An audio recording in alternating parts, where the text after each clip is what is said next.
Okay, so today I'll be installing the replacement fuel pump for a VRO on an Evinrude or Johnson.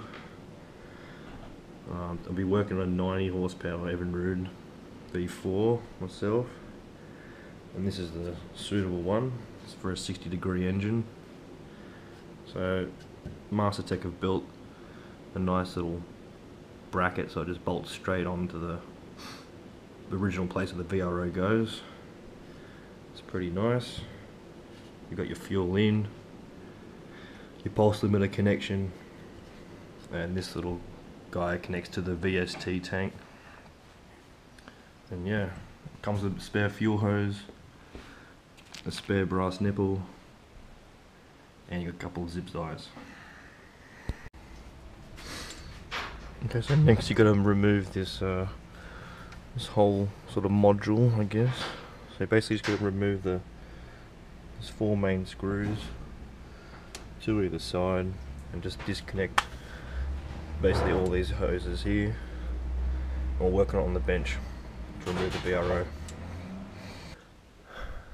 Okay, now I've got the bracket assembly on the bench.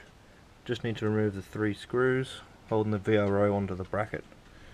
Then you can install the other fuel pump bracket. Okay, so the VRO is removed and here's its bracket. So now I just need to install the fuel pump in the existing 2 holes here, and then this little knob goes straight into the VST tank, hole right there.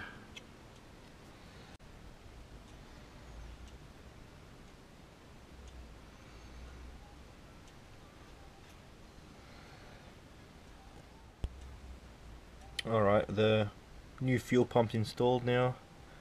I've retained the original fuel line in, so that I'm going to use a new hose. All fits pretty snug on there. Ready to install. So that's it, fully installed.